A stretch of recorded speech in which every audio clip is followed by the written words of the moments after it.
میں نے جنت تو نہیں دیکھی ہے، ماں دیکھی ہے۔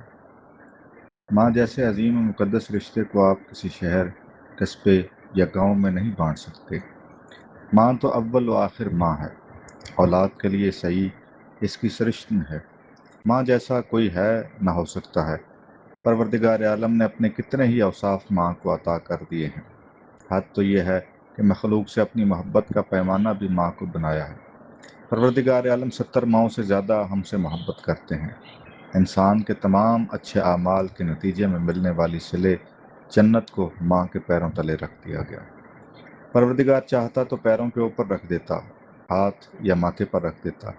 پروردگار نے اولاد کو ماں کا مقام بتا دیا۔ وہ جنت ہے جس کے لیے تم لاکھ جتن کرتے ہو، وہ ماں کے پیروں کے نیچے ہے۔ جنت حاصل کرنا کتنا مشکل تھا اگر ماں نہ ہوتی۔ ماں پر بہت لکھا گیا ہے اور جتنا لکھا گیا ہے اتنا ہی کم لکھا گیا ہے۔ ماں پر بڑھاپا آ جائے تو اس کا مزاج بچوں جیسا ہو جاتا ہے۔ ایک ایک بات کو بار بار دہرانا، کسی ایک بات پر بغیر بتائے بغیر خفا ہو جانا، ہر بات میں جلدی کرنا، بیٹھے بیٹھے اداس یا خوش ہو جانا، اپنی کہی بات کہہ کر بھول جانا، اور ہر یہ کہنا کہ میں بھولتی کچھ نہیں، ہزار بار کے سنائے قصے سنانا، خاندان اور محلے میں کسی کا انتقال جو ہو جائے تو اس غمگین کیفیت کے ساتھ بتانا جیسے اللہ نہ کرے گھر میں کچھ ہو گیا۔ بڑھاپا جسم و دماغ پر آتا ہے، مگر یہ بھی کتنے عجیب ہے، اس کی محبت کا جذبہ کم نہیں ہوتا بلکہ بڑھتا جاتا ہے۔ کبھی کہیں نہ جانے پر اصرار، اور کبھی ایسا کہ کسی کے ہاں جانا ہو تو وقت سے پہلے تیار۔ ایک دن ماں کے پاس نہ بیٹھو اور اگر دور رہتے ہو تو ان سے ملنے نہ جاؤ تو محبت بھرے رکت آمیز گلے شکوے۔ ماں: بیٹا تم تو ہمیں بھول ہی گئے، کب سے شکل نہیں دکھائی۔ میں نے عدیل سے کہا تھا ذرا فون تو کرو، وہ نہیں آتے نہ آئے مگر ہم تو پوچھ لیں کیسے ہیں آپ۔ امی پرسوں رات ہی تو آیا تھا۔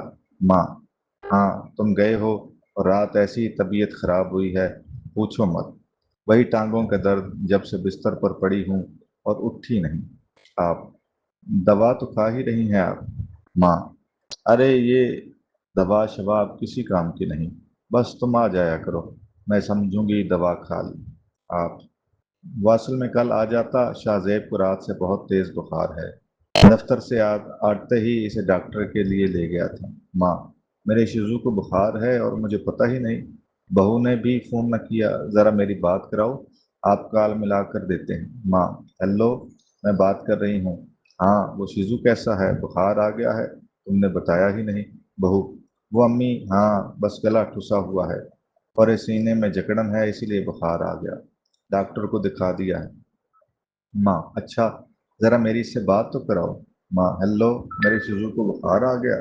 پوتا: ددا امی مجھے نہ کھانا نہیں دے رہی، آپ آ جائیں۔ ماں: بخار میں کھانا نہیں کھاتے، جب بخار اترے گا تو جو کہے گا کھا لینا، میں تجھے خود بنا کر دوں گی۔